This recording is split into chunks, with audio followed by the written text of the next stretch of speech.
These are the words we read day after day, the words used to describe something that few of us ever see. We've stripped away the words and penetrated into the real behavior of management and labor. The BBC have moved in with 3 separate sound film units and recorded, unrehearsed, exactly what happens when union and management meet in dispute.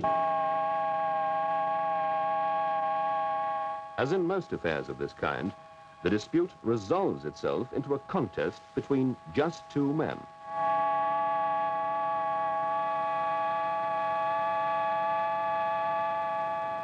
The story takes place in and around a car delivery firm in Coventry, a real firm called Progressive Deliveries. Everything that happens is real. Of course, the people concerned knew that they were being filmed. But as you will see, the cameras were totally ignored and nobody had any idea beforehand what the outcome would be. The only thing about this program which is not unusual is the problem which caused the dispute. Well, I'm having the committee in because we've had something on our shoulder for quite a long while, which is now developing into fact, and this is redundancy.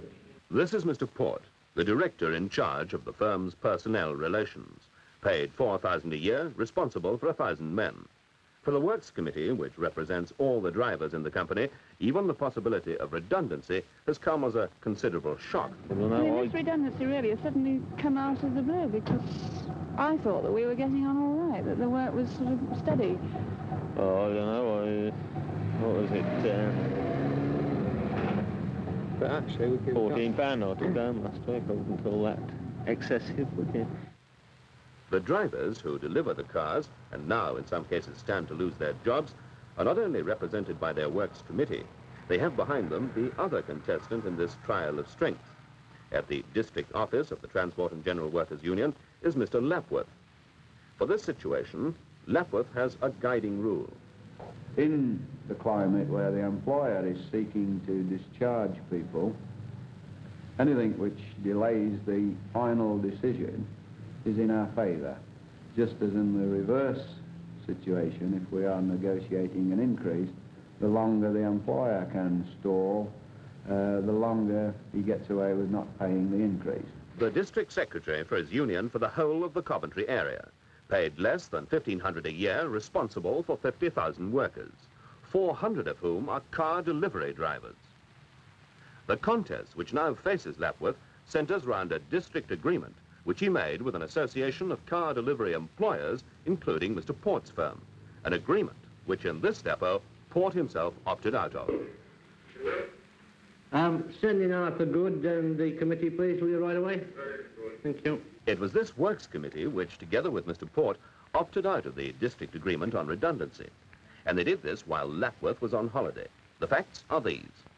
The district agreement stated that there would be no redundancy unless the drivers were paid a guaranteed daily wage for a minimum of 3 weeks. Port's own deal with his own drivers does away with the guarantee of a daily wage in return for a promise of no redundancy. Now, redundancy has arrived just the same, and the committee appear to have lost out both ways by signing a piece of paper which Mr. Port holds. Today, we're having a job, quite frankly, to meet allocations for tomorrow. And what I'll be looking for from you is a redundancy of 10, which I think will balance up the work so that you're all on a reasonable wage. It isn't a very pleasant job to dismiss people, especially when they haven't done anything wrong, but you'll have to see your friend Mr. Wilson on this one, you know, his idea, and we've got to go with it. So the whole idea of this meeting then is just to consult us to see what our views is on. If we go to them now, as far as I know, I don't think anybody's really felt a pinch. But in the first issue, when redundancy raised its ugly head, that you did say, right, a redundancy on one side with guarantees, or no redundancy and no guarantees. I was forced to pay you for nothing for 3 weeks before we could get down to just, no, I'm not going to pay you for 3 weeks again. No, well, we're not asking to, but the thing is, at least the drivers did appreciate that there was a need for a certain amount of redundancy. We've had this document where you say, well, look, we'll suspend our guarantees for a period of a wage freeze. I understand this is an offensive document in some quarters. It could well be an argument that, well, Mr. Port, you're not going to have both, is reasonable. I'm not happy if there's any thoughts by the officials of the union that because of our relationship, which is a very happy one, that we are probably pulling little tricks, anything like that. And I would feel as this is a fairly serious issue. Treat yourselves, you can go away and talk about it and come back.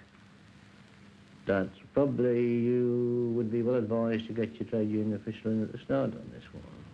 We ought to, we should really have a word with Bill Lapworth. Do you want to ring him? Yeah, I think if you ring him, Barbara. Could you give me Transport and General Workers Union, please, Mr. Lapworth? Are you prepared to meet us at 5:30 this evening? Hey, anything on this evening at all? Have you got anything on this evening at all? And then we'll give you another... Yes, I think the question's important enough to see it out, yes. I'll meet you again at 5:30. Hello?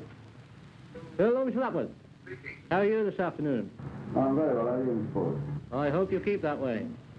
I got your committee with me. Again?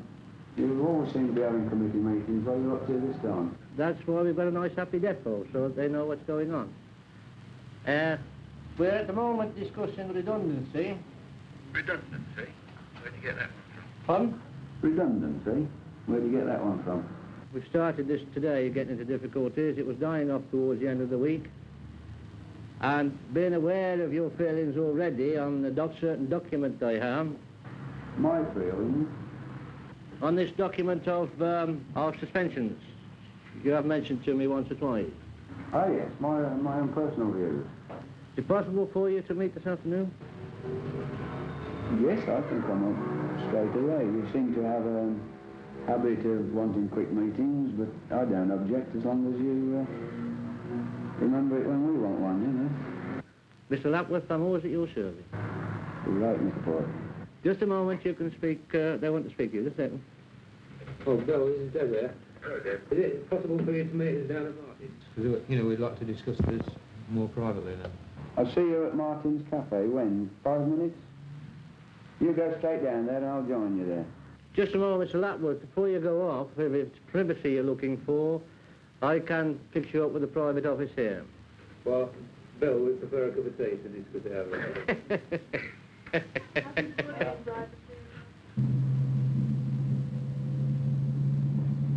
We'll sort ourselves out, first of all, try and get some agreement between the committee and myself. They'll inform me what the views of the members are. We'll try and get some agreement as to the line I'm going to take in the negotiation with Mr. Port. What worries Mr. Lapworth is that depot agreement which the Works Committee signed with Mr. Port. Without it, they would at least have the guaranteed daily wage which Lapworth himself obtained for the whole district from the Employers Association. So, Mr. Lapworth's hands are tied by that same piece of paper. When's he proposing the redundancy? Well, he wants to Straight away? Yeah. I really think that we can discuss redundancy when we haven't gone short of work as far as we know. The only understanding that we've got, and this is the complication, the understanding on redundancy, that the only one I'm aware of, is that they shouldn't discuss redundancy until they've paid guarantees out for 3 weeks. Well, you've cancelled the guarantee, which is something I want to have a go at him about, because I don't think he realises completely what he's done. The thing that disturbs me is that we've started this old business of how can we work round the agreement. And if one can start negotiating out, it puts the other one at a disadvantage. And if we're not careful, we're back on the old road of who can undercut who. He should be prepared to accept, and this is the first thing I think we should have a go at him, he should be the first to accept that what he did wasn't necessarily the correct thing. He thought that, let's be kind to him, that he was doing the right thing in the right circumstance. But in actual fact, it's opening the door to all sorts of things. He might sort of bluff a bit with it, kid us along a bit. It's difficult to know with him how much he's kidding and how much he's serious. But He will meet us again at 5:30 tonight. you'll meet us Yeah. tonight. Yes. So if we can sort of Will arrive... you meet me, will Yeah, you? yes. Yes. We are now going back to Ports to discuss with him first the reasons, or can he give us a full insurance that redundancy is necessary? If it actually is necessary, we want an assurance, if we agree to redundancies, that he'll resume payment of the guarantees. You have been assigned then as with the chopper. I'm taking over as acting man. Yes, you're acting man. But I'm still a bit vague as to just what it is he's proposing. He has told me of the numbers, but as to whether or not he's adamant that it's got to take place immediately, or whether we can obtain a period of time out of him, I don't know. I hope you've had a nice cup of tea. I've had a... Good. Would you like to sit down here? You'll try to get me on your side to start, Oh, we'll resume maybe left off then, Mr. Paul? I don't want to have to do what you made me do last time, Mr. Lapworth, and pay for 3 weeks for nothing, just to prove this short time, because I'm telling you here and now, I can see it coming, it's there, and there's no prospects, to the best of my belief, that it's going to improve. You asking me to be party to breaking the agreement? I haven't asked you anything yet. I'm just saying that I want your ideas. I am telling you at this time and date that we feel that there is 10 surplus drivers. You have persuaded your committee, in effect, to break the agreement. They did it out of the best possible motives. They thought that they were avoiding or limiting the effect of a redundancy. We have to ask ourselves whether or not this is a good thing long term. My apologies, Mr. Paul. Because you get another chair, Yes. That was the short side that caused a disturbance. That side never causes disturbance. Well, if I can continue where I left off, we will discuss redundancy with you, but we will expect you to have paid out guarantees for a period of 3 weeks as per the agreement. Put them back. You don't have to put them in the pay packet for a fortnight, and if the other employers say they're not paying, then at least we're dealing with you all together and not picking you off one by one. We'll have a collective approach, and I wouldn't expect you to do what other people aren't doing. Why do I want to go to the association for? At the end of the week, so aren't you saying they don't pick up the money till Thursday week? It doesn't matter when they pick the money up. It's there. It's put aside for them. They've got it for that week. We just have to make that money up. Are you in such financial difficulties then that you're afraid to pay out a guarantee for 1 or 2 weeks? No, we're trying to carry out the government policy and operate it the way they desire it. What's this? This intrigues me, this government policy, you know. Are you always such a firm believer in government policy and carrying it out? Are you a supporter of nationalisation of steel, for instance? I have no option when they're in power. I have to support it, don't I? You support the nationalisation of steel then, because we happen to be in power at this moment. No, I don't. You don't? So you reserve the right to pick out those bits that suit you? Yeah, I didn't put them there. I'll have to pick bits out. This is the words of an industrial relation. I pick out the bits that suit me and use those and forget the others. This is not true. I think you're playing with words a bit, Mr. Lapworth. As I said, I'd like to keep it down to the simple facts because this is the way I tick. I don't want it to get too involved. I understand that the big word at the moment, the one that's been dug out, that they always seem to find for suitable occasions. On this occasion, it's redeployment. The idea is to run your business efficiently, even under these adverse conditions. This is what I'm trying to do. All I want from you, and with all the respect in the world, I can't get the simple answer that I want. So I think it's straightforward. What happens on Saturday or Friday when I look at the wage sheet and their earnings for this week and I find that it's cost us X number of pounds? You're still saying to me, you know, you still are saying this. Go another 3 weeks paying for nothing before you can prove your case. Yes. The answer is yes. I do want you to pay. For nothing. Are you prepared to sit down with the association and say we will discuss a redundancy procedure? Say we have a redundancy procedure already. Now, if you want to negotiate with me, why that agreement or understanding, it's more an understanding than agreement, isn't applicable to the present circumstances, yes, I'll discuss this with you at association level. Kim, would you like a cup of tea? I love a cup of tea. So if we can adjourn this, if you'd like to get yourselves organised outside, I'll make you a cup of tea. I'd like to sit on my own for about 5 minutes and think this one over, huh? Yes.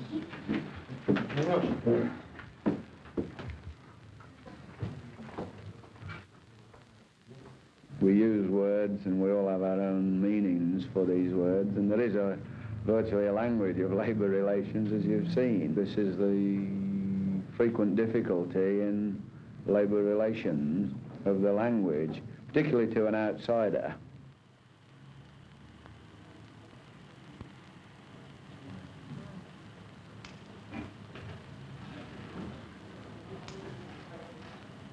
The right tactic is to move it away from your depot into the hands of the association, where you no longer have to say, look over your shoulder and say, how will other people interpret this? You're interpreting it together. So in actual fact, when he goes to the association, then how long will it be before he does declare redundancy? I don't know. He's got to get out of the agreement. See, we've got an agreement with the association. He's got to pay guarantees for 3 weeks. 3 weeks. Now, he's asking you today to agree the redundancy today. Well, that's what we wouldn't do. No, but this is what he's asking you. Yeah. The minute it goes into the hands of the association, he's first of all got to get out of an agreement or understanding. But he's got to pay guarantees for 3 weeks. So you're bound to have 3 weeks. But as a sweetener, he was also chucking in that he would go back to guarantees. Sweetener, he's giving you nothing for nothing, isn't he? He's saying you can have your proper entitlement if you'll agree to a redundancy.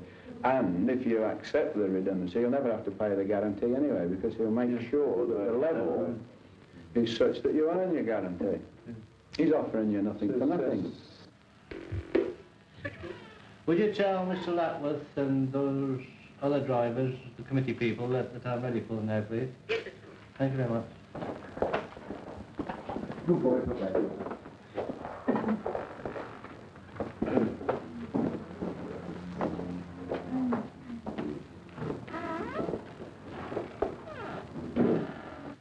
Thank you, Dr. German. Whilst you have got a load of consultants, I have to sit and consult with myself and try to sort this one out this time. Meditated. Well, the time is getting on. I do appreciate it's 7 o'clock now. I'm interested in 1 or 2 things before I tell you what I would like. Interesting so much as you and I have had long discussions on the official side and the official part of it. I wonder if there's any comment coming from the employees who entered into this agreement with me as to their own feelings, because I am interested in them being satisfied and happy. How do they feel about our discussions? Quite frankly, I would like to be right with the unions. I try to be. It's not always possible, but whenever I get the opportunity, I like to be right with them. At the same time, I want to keep my depot happy. I want to keep my business going, and the only way to keep it going is to keep you people, the people who are actually doing the job, happy. What I'm saying to you now is it's not about us.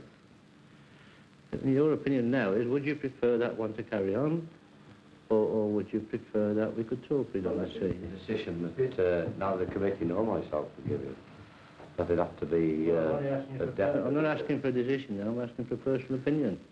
My thought of which is bound to extend into quite a lot.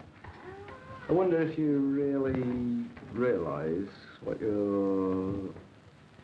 what's reading over to me. I don't want to tread on anybody's corns, particularly yours, but this is the second issue within a space of 2 weeks, where you're saying on one occasion to the members and now to the committee men, is what Mr. Lapworth says really your view? You know, I like to do what's right, But you tell me what's right. You know, I'm beginning to read through.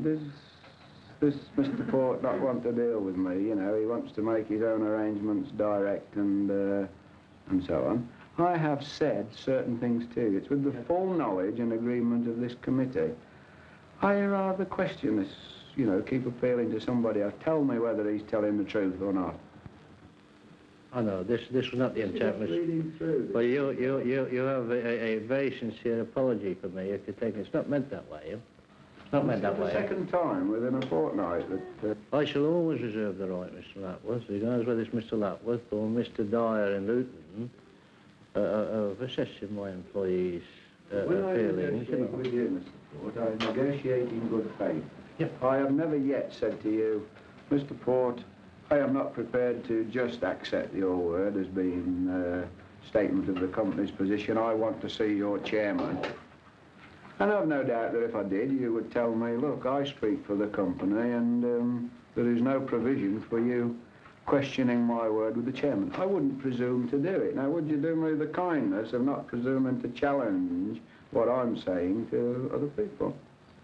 By all means, if you want to assess some way or other, but the last time you did it without my presence, this time you're doing it in my presence. I'll accept your criticism and I'll withdraw from asking these people what they think themselves about that. Can I have a word on this? My own views are 100% in support of Frank Cousin's policy of no redundancy, and I still am. Not so, but you see, this is where we go when we start this argument. Frank Cousins has never said that. But there are two situations. There's a seasonal decline, and there's I think Mr. Port's used the word redeployment. Well, what I was trying to say in the first place, that I supported this agreement at that time. But looking at it, and hearing what Bill's had to say tonight, I think that we did wrong in this. And when we took this on our shoulders and we put it down, obviously we were wrong. We broke the agreement. And I think we were wrong in doing this at that time. I think we did it in the best interest at the time, but I still think we were wrong in doing it. The only thing... Can we have an adjournment, please? Excuse me, Miss Port, you have another one. Yeah, I was just getting interested, actually, Mr. Lapworth. There you are.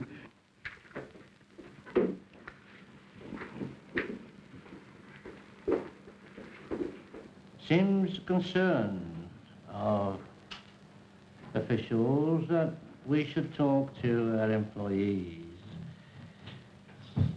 To me, I don't know, perhaps I've got funny ideas, but I give all these employees credit for having common sense. They sit down and we discuss things. Why do they have to sit there like mummies? Why can't they speak? The point is, John, that we've got our representative here who's speaking for us. I mean, that's just what he's doing, isn't it? So let's leave it. If there's any domestic sort of quarrel at all, or anything that we don't agree with, don't let's do it there. Yeah, I think that every employer should be able to go to his employees and put his own case. You know, it is true, it's been practiced. But sit here and talk to a shop steward and pass a message to him when he can go out, and without telling one letter of a lie, repeat what you've said. But the way he puts it over, by God, there's a different context altogether, and you got yourself a strike. So why shouldn't you go out and explain yourself? Tactically, all that he's done is get us back in there and say, before I answer, what do you think? And he's trying to start a discussion that's going to split us up in an argument So he gets as to where we go, so that he doesn't have to answer the So I question. track the actual question at the time. Yeah. You can see what's happened. I just asked these what they thought about it. As soon as they want to say what they think about it, mustn't do that, would he? As you can see, it was getting interesting, actually. I was learning quite a lot there. This is how you learn, to hear them talking amongst themselves. I agree with what they've done. The only thing we didn't do is put enough words into it. Because when it comes to if there is any redundancy... We can discuss this when we meet the depot or when we have a discussion, but I don't want it in front of him. I will probably eventually finish up by allowing Mr. Lapworth to go to the other employers in Coventry and say, well, what do you think about this chap, Port? This is what he's asking for, regardless of what he says. He's going to say Port's up to his monkey tricks. This is his favourite expression. What do you think about it? And they may say, well, you're a naughty fellow, Mr. Port. We don't agree with that. We're waiting for an answer from him, and he hasn't given it yet. So we're going in now and you're going to ask him for an answer, yes or no, right? Well, I'm quite right. I'll dress it up a bit, but I don't want him to split us up into an argument which allows him to sit back and pick up points that he can then use to avoid giving us the answer that we want. Fair enough. Okay? Okay. Right, off we go again.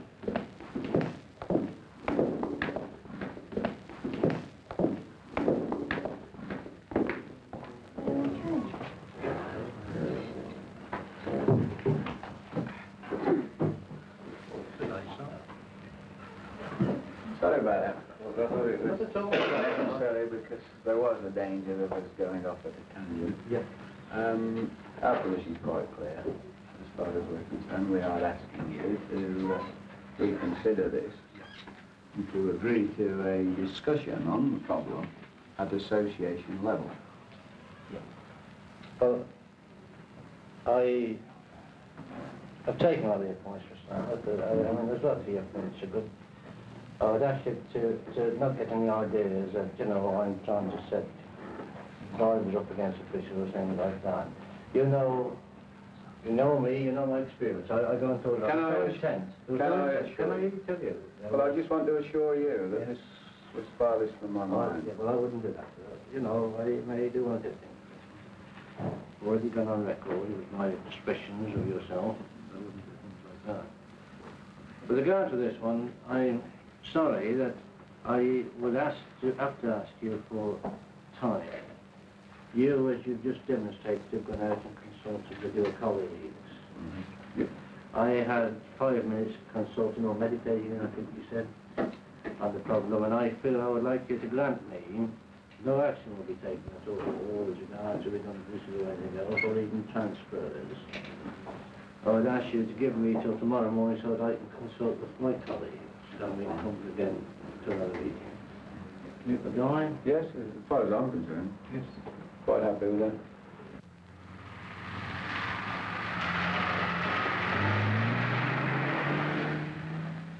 Next morning, the directors arrived at the depot, ready to work out a firm attitude for the management to take.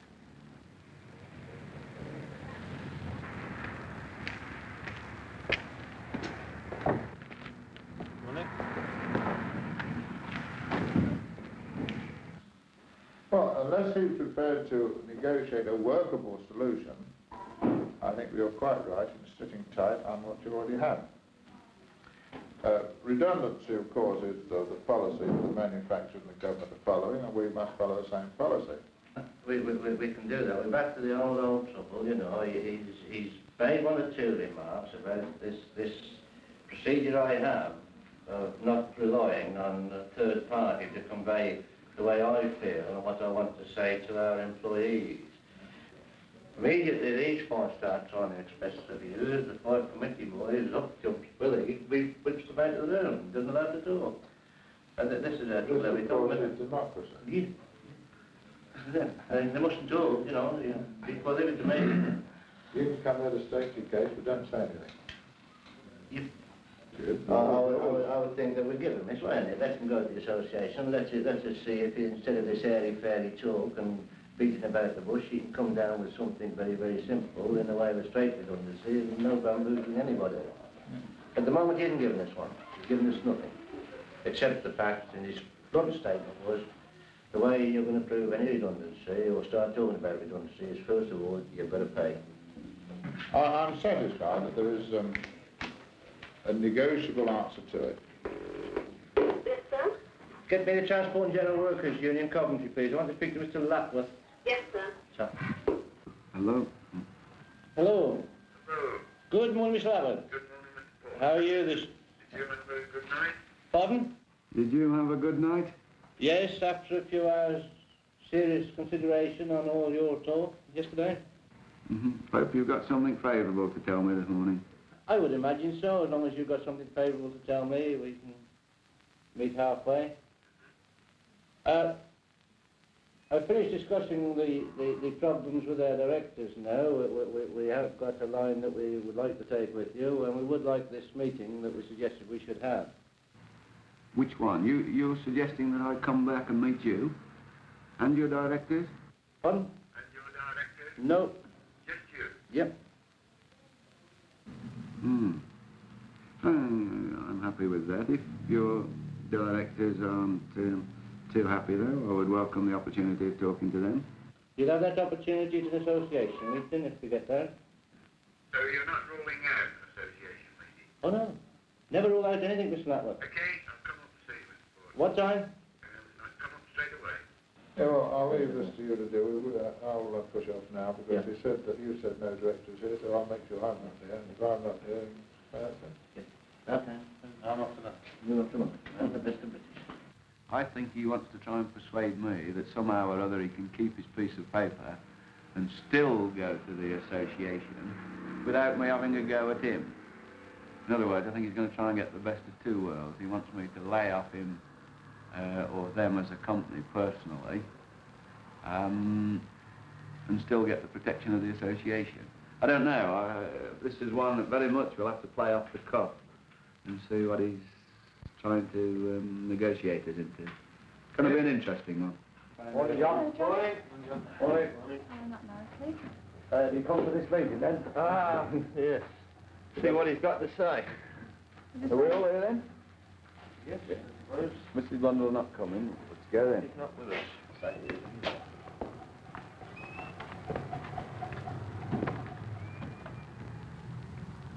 What I'm concerned about is, I understand that these good people sitting in front of us are known as the Depot Negotiating Committee.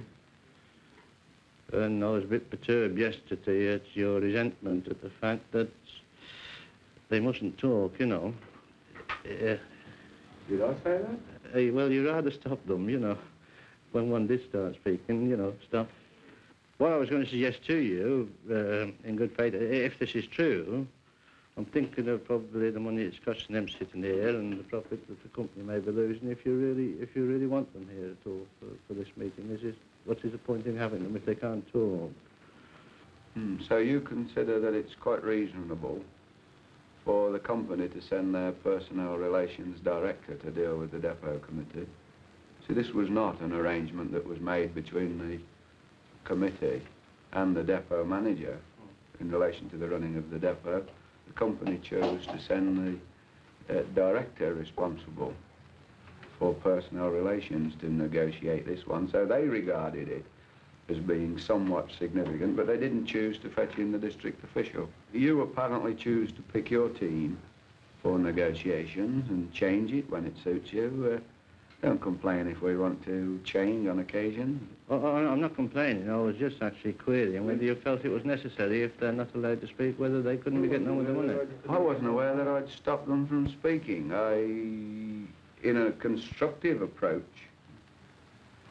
I was anxious to make sure that we didn't go off on too many side trails. But if you feel that, you know, you'd like to settle down and let everybody have a say and just go on and on, I don't mind. It's my way of life, that is, that everybody should have a say, you know, not to be, oh, excuse me, is your couple. None. No tea. I didn't say that. No, you're putting words in my mouth again, Mr. Porter. I didn't say no tea, I said no sugar. Frightens the life out of me when you put him on, you know. I look at that and say, there, but for the grace of God. You know, then I'll push the sandwiches to one side. He didn't go on that. He'd always go to me afterwards. Right, Mr. Lapworth, yes, I think we're going to go places this morning. I've had a meeting with our directors, as I told you, and we've discussed the problem. Told them quite frankly that some of the points you made were good. We accept one of the things you said yesterday, which to me was a long way in your favour, that you did accept that this was done in good faith on both sides. You're too apprehensive, Mr. Porter. I'm very apprehensive. You worry too much. You're looking for the catch all the time, and there is none. You're not letting me finish, you know. As far as we're concerned, say, yes, we will scrap that. Scrap that. We would like a meeting, if it can be arranged with the association, obviously, for Thursday afternoon.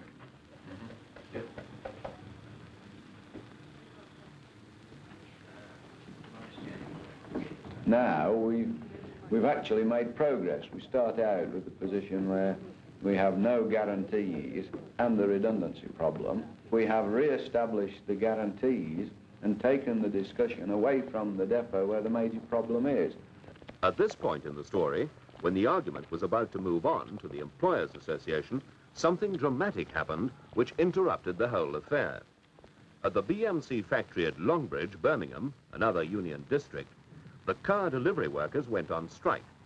Not Mr. Port's men at all. These were drivers working for a car delivery group monopoly called Lagda. They were striking about redundancy. The new cars piled up by the thousand, and then suddenly 2 firms from Coventry started trying to deliver these cars. One of these 2 firms was Progressive Deliveries.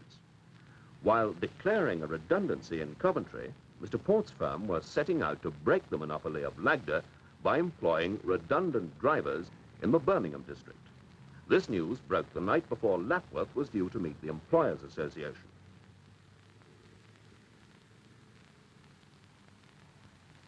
We have just convened an emergency board meeting in view of the statement that's been released to the press. It's quite possible we shall be releasing a statement within the next half an hour. Obviously, for Lapworth, this was crucial news, and he acted fast. Mr. Port. Yes, Mr. Lapworth. Rather concerned over these newspaper reports this morning in relation to BMC and the approaches from your company. I'd like an urgent meeting with you to consider the position in relation to Coventry and the discussions that we've had up to now. Well, I'm always prepared to have a meeting with you. I hope you don't always believe what you read in newspapers, but if they're giving you concern, I'm quite happy to have a meeting. I'd like it before this afternoon's association meeting, you see, because it's one of these things where the way it reads through to me, there's a lot that isn't there in the report that I'd like to get clear in my mind. It'd be just as well for me to come to you, wouldn't it? He's read the statements in the paper with regard to this alleged takeover bid of our company of the Lagda Group's customers. He's obviously going to start thinking about the fact that we're talking redundancy at the moment, and if we are doing this, is it going to mean more work? You'll find that when we do meet, there's other problems that are going to raise their heads, in so much as there's a little bit of inter-union rivalry which may be brought to the surface on this issue. Well, this principally the Birmingham Post report this morning. I'm reading things into this that aren't necessarily there, and I want to have your views on it.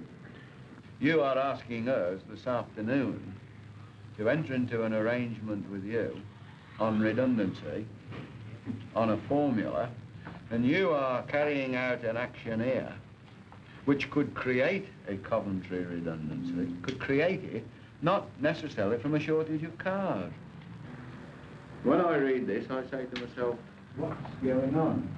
Is there something going on? There's something that's been going on for a couple of years. It's come out in a press statement, much exaggerated. Yeah, but as you know, you forgive me if I interrupt, but last week we had very nearly a dispute with your company which stemmed from this very thing. You had moved a driver into your Torrington Avenue depot who happened at that moment in time to be delivering cars from Birmingham.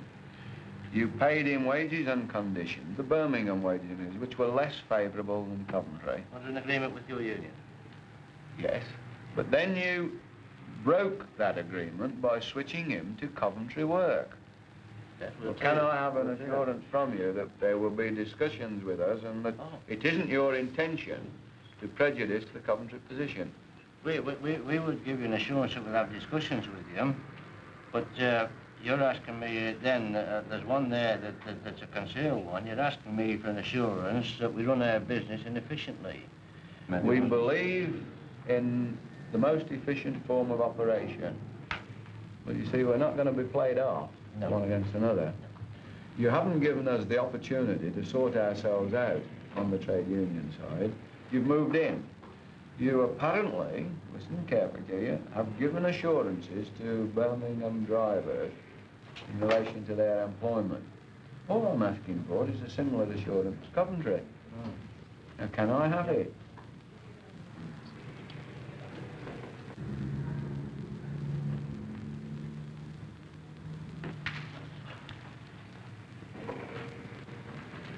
I couldn't do it. This spells to me, particularly in view of your later stage, that you could arrive at a situation that in order to appease somebody else, that you could create a redundancy over here that doesn't necessarily arise from a shortage of work, but merely from a change of operation. And I've asked for an assurance that you wouldn't do that, and you haven't been able to give it me. Do I get an assurance that the same free movement to and from, irrespective of base, will take place under that arrangement? I would think, yes. So that, in other words, we are just as likely to take them in to Birmingham and bring Birmingham cars back as are the Birmingham likely to come over here and take them back. I would think this is on. Well, that's the assurance that I'm looking for. If I've got it, that's fair enough. We'll leave it in that setting and see you at the association this afternoon. Well, I think so, yep. Okay. Okay, thanks very much, Mr. Ford. I come in. Well, it appeared to me that he was giving me an assurance that there was no arrangement already made that's more favourable than the one that we've got with him. I am a little bit apprehensive underneath that it could be that this is not strictly correct.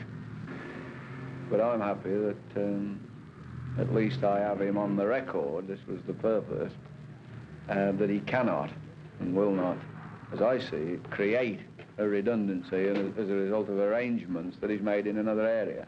You've had it, you've dealt with it. We've had it, we've dealt with it. Has anybody else had it and dealt with it? Yes, Mr. Ford dealt with it some 6 weeks ago. But, Mr. Chairman, any discussion now or in the future on redundancy will be highlighted in view of the Longbridge situation. This is the Employers Association, made up of other car delivery employers from the Coventry area. And it was this body of men which negotiated with Lapworth the district agreement containing 3 weeks of guaranteed pay before a man could be made redundant. The agreement, which Mr. Port broke with the depot committee. Well, welcome, Mr. Lapworth and your colleagues. Mr. Port has said to you that his members thought they were interpreting this within the spirit of it when they came to this arrangement. Now then, were they or were they not in your opinion? The spirit of it? No, there's no question of... Your members were? No, What have you done? there were, what have we done about Well, it? you must be responsible for your members, mustn't you? We have now come to the association of it. But I mean, we don't. I mean, they're your members. Yes, but this Are you saying to us now we've been to our members and told them that they were wrong to come to this arrangement? You have done that. Well, I think we ought to know that, don't you, gentlemen? You have told them they're wrong. I see. Yes, he has told these people that they were wrong in doing what they did. He's told them that. In front of me, he told them they were wrong. But it was entered in good faith. There was no conspiracy, no underhand methods or no underhand motives. So, your members have broken the agreement then? Yes. Without your approval? Yes. Well, don't you think... I don't want to be rude, but I do suggest that... Should you not put your own house in order first? We have done that. We have now negotiated with Mr. Ford, who has agreed to re-establish the guarantee, so guarantees now exist. We're back on a normal footing. So there is no problem. But Wait on, Mr. Chairman. Oh, let's stop there for a second, if I may. Mr. Ford has put this on what Mr. Lapworth would like to term as the proper level. This is not true, no? I have said, well, all right, we'll give back to you, Mr. Lapworth, a great concession that we've got so that we can sit down to a table and negotiate with you a problem that is with the country today, not just this little small group, but the country today, unemployment. And as far as I'm concerned, the whole intent of this meeting is to determine a proper redundancy procedure. This is the whole intent, you know. We seem to be... No. I'm sorry, Mr. formed. But I mean, this committee has been formed to meet the union this afternoon at their request. And not, as you say now, to discuss a question of how to deal with redundancy at association level with the unions. I mean, that was agreed at our association meeting half an hour ago. It's either uniformity on a district basis, or it's the devil take the hindmost. Now, I don't mind which way it is, but you're not having it both. You will remember discussing on the conversation you and I had on the telephone maybe about a year ago. We had a bit of a problem. I can't remember the particular issue. I said I was going to take this agreement to my lawyer, and you said, don't waste your time, my boy, because you can drive a horse and cart through all these clauses. What I said to you on that occasion was, don't waste your money going to a lawyer, because he will not be able to interpret it for you. You could drive a horse and cart through it any way you like, but what is important is the spirit and intention. I agree with you that you can drive a coach and a horse through every paragraph, but we still do our best to honour it. As long as the guarantees are all re-established, and virtually that's what you're saying to me, we have no axe to grind on that particular one. We take that as a statement on behalf of the association that all companies will now honour the terms of the guarantee. I assume Mr. Lapworth has come here to make suggestions on a redundancy procedure. I'm still waiting to hear them. I'd love to hear them. I haven't come here to make suggestions on a redundancy procedure. You've got something out of context. Have you then, Mr. Lapworth, come here to complain about what's happened? No, what was said by, if you want the record correct, what was said in the negotiations with Mr. Port was that he should, in effect, put the clock back by reimposing the guarantees. As I understand it, the ball's in your court. You are seeking to establish a redundancy. You are seeking to establish it. What I said before we got round to redundancy, we should have the agreement honoured. But I didn't agree that I was coming here to make some proposal to you. Well, but I'm not proposing a redundancy. Well, I'm happy to have full employment, the guarantees, full state to the agreement. Will you tell us, Mr. Lapworth? I asked for the meeting. It was a mutual understanding that the next move should be at association level. I see. This was the meeting you had with Mr. Port. Oh, that's correct, Mr. Chairman. I'm sorry. I would have to, Mr. Chairman, if I may. Just about, Mr. Potter. Well, I'm bound to say that the association didn't have any consultation to agree that the next move was at association level. I don't think we're here for the same purposes. I think we're in the unfortunate position of not knowing whether we have a request from one of our members or a request from the union to meet us. It's an embarrassing position for me to be in as chairman to admit that we don't really know what we're doing. And until we do know what we're doing, I think the best thing to do is to close the meeting. Yes. In the meantime, all the companies would be expected to honour the agreement. They always do honour the agreement. I deny from you that they don't. Mr. Chairman. Okay, thank you very much. Excuse me, Mr. Chairman. Your committee has to agree first. You're in the meeting and they don't. Yeah, well, Well, how? Let's stick to procedure. I would suggest an adjournment. I would agree. Why? Mr. Jones? Would you mind? For the ministry, but I have to send them a copy of that. Well, I know, that's the point. Can we go off the camera off now, please? Can we go off the air for a few minutes, please? We've avoided, up to this stage, talking redundancy at all, which was the purpose of the exercise in coming here. We were faced with a redundancy problem that was to take place today. We've now moved forward, and they're certainly not talking making anybody redundant tonight. We're not dissatisfied with the way in which it's going, and we shall have to see what comes out when they've sorted themselves out. We just have to leave it to them.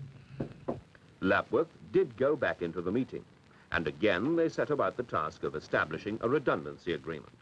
As it happened, before Mr. Port actually laid off any drivers, work looked up, and employment was maintained after all. What we have seen has been absolutely real as the 10 drivers who nearly lost their jobs. Mr. Port and Mr. Lapworth are vitally important. because they're typical of hundreds of others who do the same job and have to resolve the same problems. For once, we've seen a fundamental part of a real dispute as it actually took place, just as it happens every day all over industrial Britain.